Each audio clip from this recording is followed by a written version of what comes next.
with the April 15th tax deadline fast approaching. Millions of Americans are racing to file their returns and secure their refunds as quickly as possible. But could recent IRS layoffs throw a wrench into the process? You call that number for help and you wait forever and you never know who you're going to get. Well, here to help us navigate this critical time is E. Martin Davidoff, who is a nationally recognized tax expert, attorney, and CPA. Marty is a partner in charge at Prager Metis based in Cranberry, New Jersey. He has over 35 years experience in tax controversy, IRS problem resolution, and income tax planning. Marty, thank you so much for joining us. And let me just start off by saying, I always say, if it costs $50 or $100 to get a program or to go to somebody who is a tax preparer, spend the other 100 or 200 and go to a professional like yourself. I'm just saying, I've been doing that for 25 years because a friend of mine became a CPA, and it just makes so much more sense and avoids the headaches down the line. So there's my little commercial for you guys. Let's start with the basics. We're just over a month away from the April 15th tax deadline. What are the top 3 things, Marty, that everybody should be doing right now to ensure they could file on time and get their refund as soon as possible? Well, you touched on the first one, and that is to decide who's going to prepare your return. Is it going to be you, yourself, a friend, Mhm. or if you're going to hire a professional? So that's the first thing that you should do, is decide who's going to do that. The second thing is to gather your documents. Get them all together. Get your W-2s, get your 1099s, get your partnership distributions, get your capital gains and loss summaries, and get them all together. The third thing you should be doing is probably setting up an IRS account. Go to irs.gov. They have a id.me section on the website, and get yourself an IRS account so you can take a look at what the IRS has on you, whether it's they have W-2s, maybe you missed one, you can look that up. And also, as transcripts come in later in the year, if you go on extension, you can look those up. So those are the first 3 things you should be looking at as you start.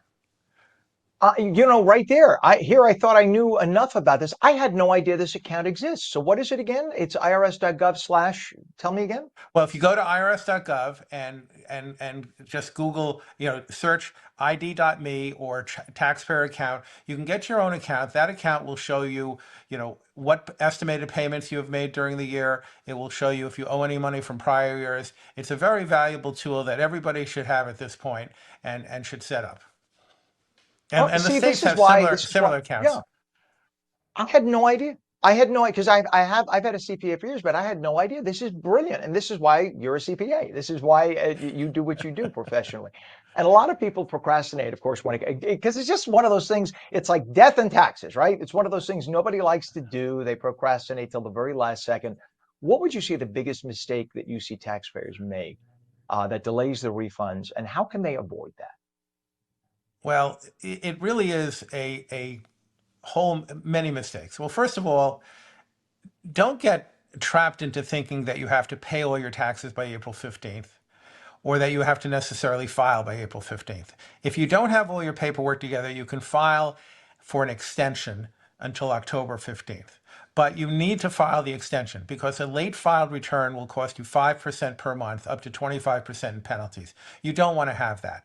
And if you can't pay by April 15th, the extension is a time to file, but not an extension of time to pay. If you can't pay, you need to, start dealing with that. You're going to get hit with interest and penalties, and the penalty is much less. It's 0.5% per month.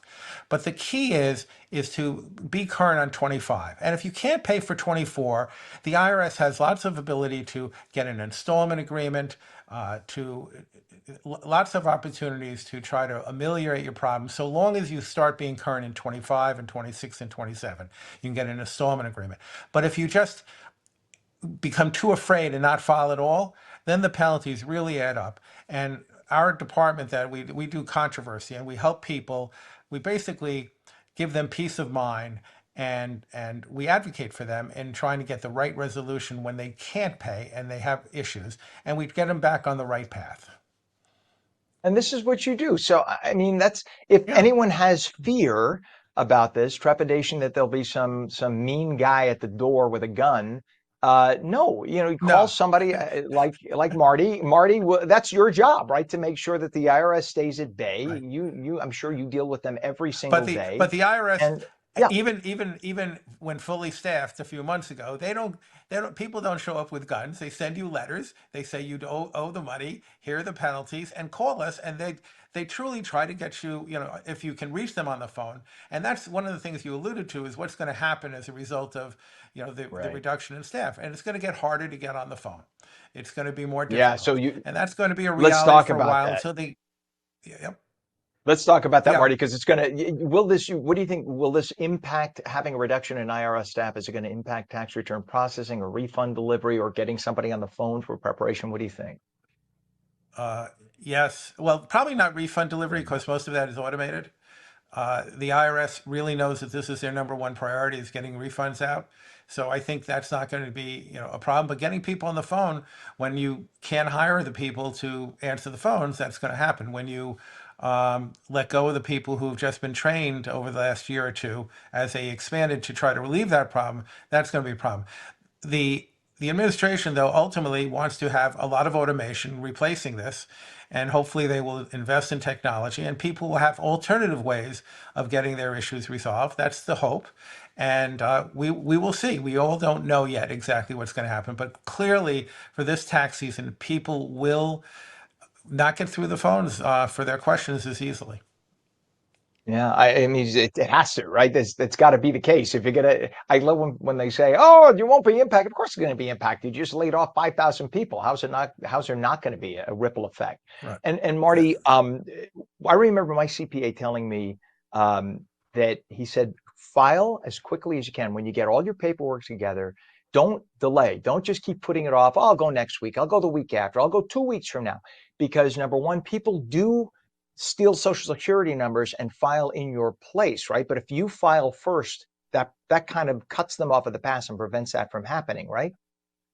Well, that's true. And the other thing is you can get a PIN, a personal identification number from the IRS that you can put on your return. And once you have that PIN, people would have to have the PIN in addition to your social security number, your other information in order to do that. So one of the things, if you're concerned about security, do that. But there is also a counter argument to say, listen, let's not file early. I'm waiting for a K-1 on a partnership or an S corporation. I'm waiting for information. I want to get inaccurate information. I don't want to rush and make a mistake. If you have a relatively simple return, your accountant's advice is correct. I have a W-2, I have interest and dividends, some investments, and I'll do those early.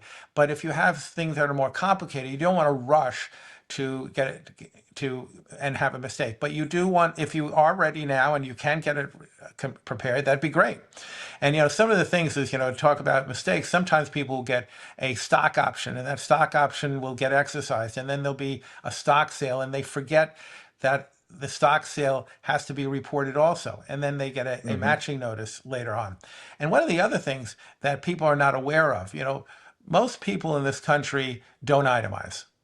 And I don't know if your audience is aware, but when you do, a lot of people are doing sports betting. We got the NCAA coming up. We had the Super Bowl a month and a half last month, and people gamble and they win and they lose. And under the U.S. tax laws, and New Jersey is different. Under the U.S. tax laws, you can't offset your winnings against losings. You have to report your winnings above the line on your tax return, and only if you itemize can you report the losses. So if I go down to Atlantic City every Saturday and win $100, and every Sunday I lose $100, I made Hmm. $5,200 on Saturdays, and I have to report that on my page one of my tax return. The 5,200 of losses I can only take if I itemize my deductions. Almost 90% of the people don't itemize. So you have this Right. interesting thing in the law that I'm trying to change, whereby people may make zero money on gambling, but have to report 5,200 in my example, and pay And you know taxes what? when they made nothing. You just explained that. I'm sorry to step on you. Better than anyone else ever explained it in pure English. Thank you for making that so clear. Because when you talk about You're losses and welcome. gains and blah, blah, blah, I think that everybody just hears mom, mom, mom. They hear the Snoopy teacher, and they don't or the Peanuts teacher, and they don't think about what you're talking about. Thank you for being so clear about that. If somebody gets that dreaded letter in the mail about an audit or a dispute, what is the first step they should do to resolve it efficiently and so they don't have to be stressed out about it? All right. They should go to a specialist who deals with tax controversy. And let me give you an example. Most CPAs are great at being your family CPA, much like your doctor is great at being your family physician. But you won't ask your doctor to do heart surgery. Dealing with the IRS is a specialty. I'm like the cardiologist of tax controversy. I'm the specialist, and my team of 20 people at Prager Metis, we're the specialists. And therein lies the thing. Ask your CPA who's a specialist in this who can help us, and don't expect your CPA to do it for free. All right. A lot of people say, "Hey, it must be your fault. Go do it for free." Rather, if you have a significant issue, get a consultation with a specialist. They'll walk you through, just like I walked you through gambling, they'll walk you through exactly what it means, what your options are, and how to deal with it. Yeah, it is amazing. I'm shocked when I walk into my CPA's office, and you're right. You find your CPA. If you don't have one, Marty's a perfect one to get. And by the way, you don't have to be in the same town as your CPA. You could mail it in, you could email it in, et cetera, right? So they could use you guys. When you find that CPA that you trust and love, stick with that CPA. Mine, I'm shocked. I walked into the office. They know I haven't seen him in a year, and yet he knows everything about. He remembers every name, family member. How's this one? How's that Like your one? family Yet they doctor. have hundreds of people, and they have hundreds of people they deal with. I just don't know how he keeps track in his mind. And yet I know he has 500 clients to process. Yet he says, "Sit down, have a cup of coffee," and he talks. I don't know how you guys do it. Finally, listen. Looking ahead, Marty, what is a piece of advice that you give taxpayers now so that next year's filing season will go like a piece of cake and there won't be any challenges in spite of potential changes with the IRS on the horizon? Well, a couple of things. If you have a business, keep good records. Talk to your CPA or get a good bookkeeper to keep good records because that's a big mistake, especially with the gig economy here. People are earning money and they're not keeping track of their expenses properly. They're estimating. That's one thing. And the other thing is if you are going to earn additional money this year, maybe that you haven't earned in the past, again, set up estimated payments or increase your withholding. Make sure that you're putting aside enough money to cover it so you don't have penalties at the end of the year. All right, Marty E. Martin Davidoff, a nationally recognized tax expert, attorney, and CPA, partner in charge at Prager Metis, based in Cranbury, New Jersey. What's your website, Marty? Our website is www.pragermetis.com. And I'm not the managing partner of the whole firm. I just manage the Oh, controversy department. Glenn Friedman and Lori Roth are our managing partners. thank you for clarifying that. And it's Prager, Prager, Metis, Metis, for those who want to double check the spelling.